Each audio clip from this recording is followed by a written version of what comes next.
Okay guys, so I'm going to show you how to do the cinnamon roll dough. Before I get started on actually doing the measuring, I want to remind you, you need to completely disinfect your counter. You are going to be putting the dough on the counter. So whoever my hostess is, you need to make sure that you disinfect the counter first. Let that dry. Once it's dry, then use a wet paper towel and kind of just wipe down to make sure there's no chemicals that are going to end up getting in your dough. Once you do that, then my head chef, you'll obviously get all of your materials ready, so your measuring equipment. Okay, so I want to remind you of your ingredients. I'm going to look at my notes here. You need 2 cups of flour, 3 teaspoons of baking powder, half a teaspoon of salt, 1/4 of a teaspoon of baking soda, half a stick of butter, and 3/4 to 1 cup of milk. You're going to go ahead and get out your flour that is in your kitchen. You are going to measure out your flour. So that's what I'm going to do. You need 2 cups of flour. So I'm going to take a 1 cup dry measuring cup. I need my spoon, which I thought I had out. My spoon. And I'm going to go ahead and spoon in the flour. Remember, you spoon it in. Don't pack it down at all. Fill it all the way up, past the top.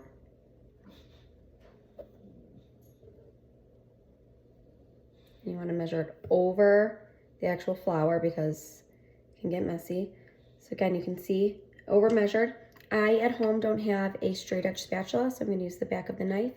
I'm going to push it back to make sure I fill all that back area, and then I'm going to push it forward, and I'm going to put it in my medium mixing bowl. So that's 1 cup, and then I'm going to do the same thing for my 2 cups of flour.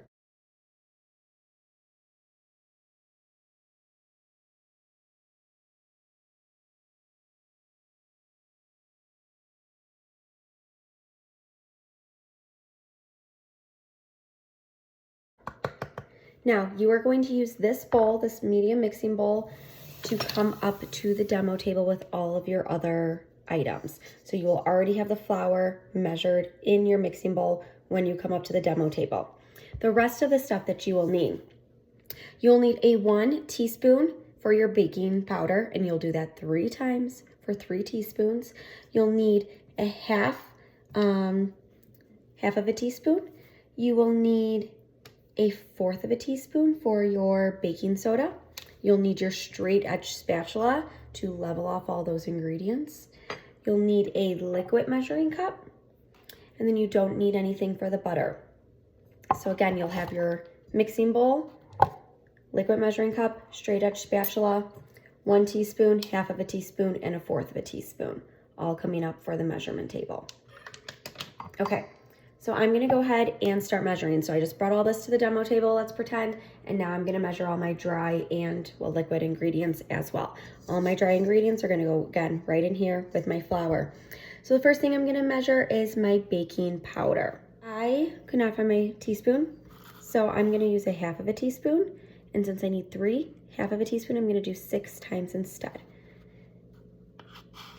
Now this baking soda actually has this little spot right here, and that's used to level it off already.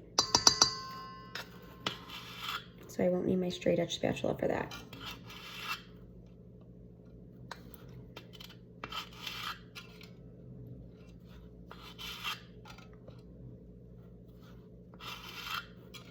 Okay, so I'm done with my baking powder. Then I'm gonna need a 1/2 a teaspoon of salt.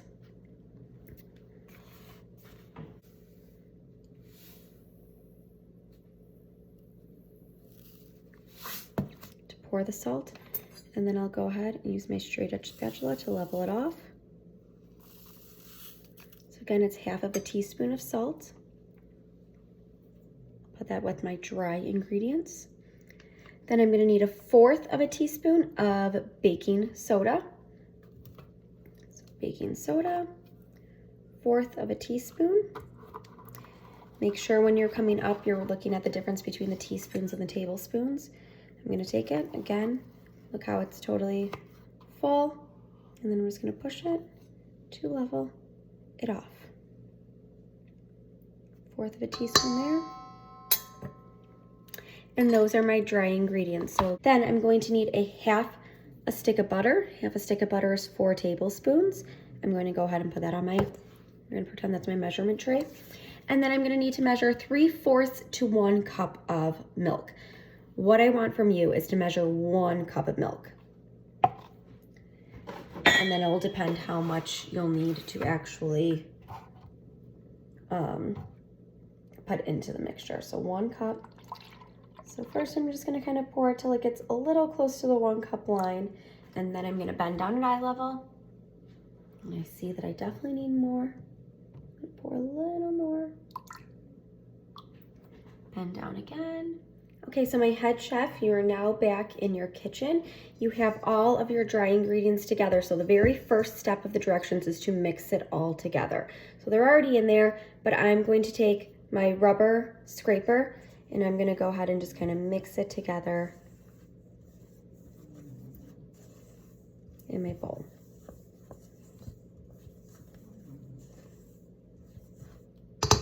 Okay, step 2 is to cut in the butter. So one of the pieces of equipment I'm going to need is my pastry blender. Again, my assistant chef, you're gonna need to come up to the to like my desk to grab it. And I'm gonna use my half a stick of butter. And just like you guys did for the Red Lobster biscuits, you're gonna cut in the butter into the mixture. So when you do it, most likely it might get stuck. That's okay. Pick it up, use your rubber scraper to push the butter down,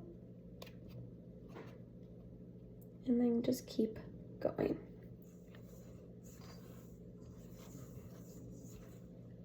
Okay, that looks good, and I kind of just mixed it together with my scraper right there just to make sure all the little pieces are kind of all over my dough. The next step is to add the milk until it's kind of a little sticky. So I'm going to kind of slowly add the milk and stir.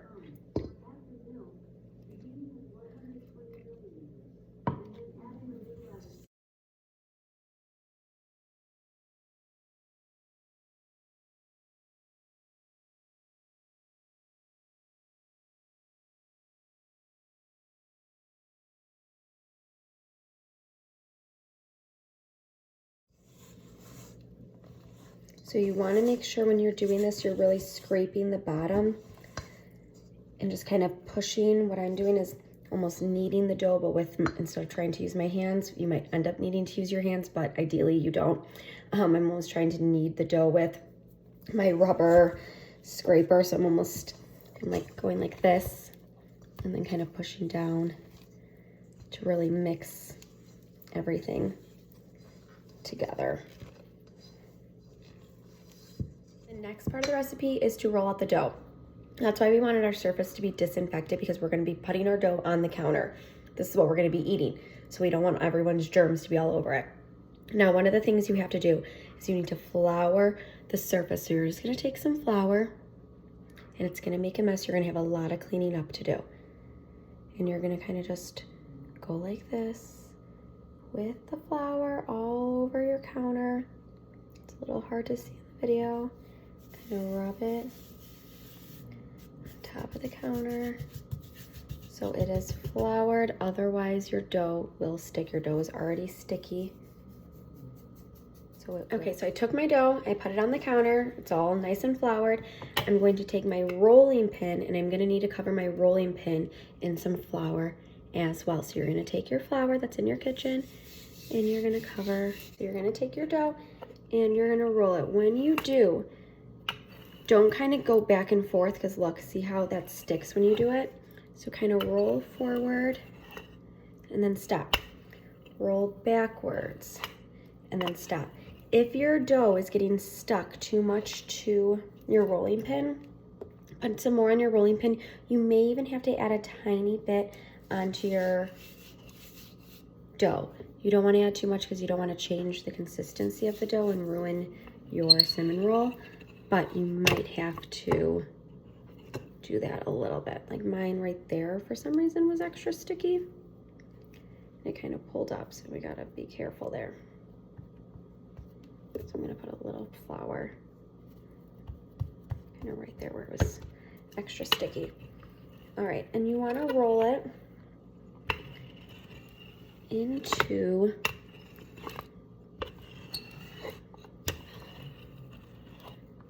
kind of a rectangle, as best as you can rectangle.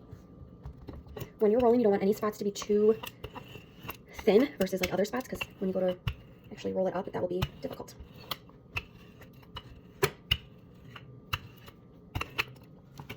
Okay, so again, see how I was rolling it forward, backwards, front, back, but I wasn't going like this. You don't want it like that. Let me show you kind of how it looks. It doesn't need to be perfect by any means. You know, like right here is not perfect.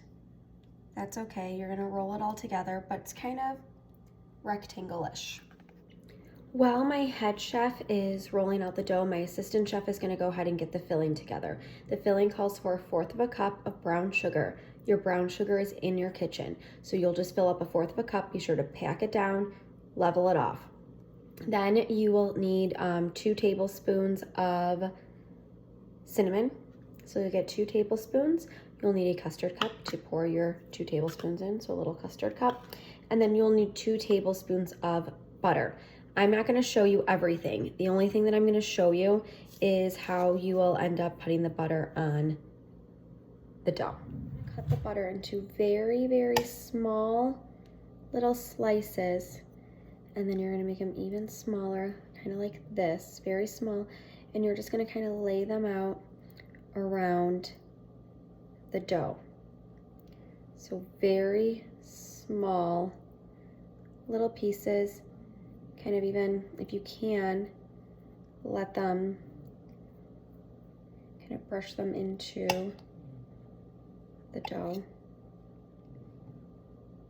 I do the butter, then I'm gonna go ahead and sprinkle my brown sugar all around it, and I'm gonna sprinkle my cinnamon all around it. I'm not gonna show you all that, but what I am gonna show you next is rolling the dough. So when you do it, you're gonna take it a long ways, roll it as tight as possible, especially because you're going to have that cinnamon sugar. When you're putting the cinnamon and sugar, try not to put it right on the edge, because then it's all gonna fall out when you go to roll it. So try not to do it right on that edge here. So you'll roll it up slowly, very, very slowly, because some of the dough might be stuck on the table, and if it is, it can leave holes in your cinnamon rolls, and then that will be an issue.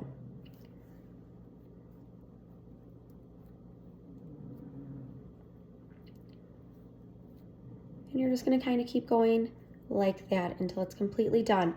Once it's completely done, you're gonna wrap it in plastic wrap, write kitchen 1 through 6 on it, and put it in my refrigerator.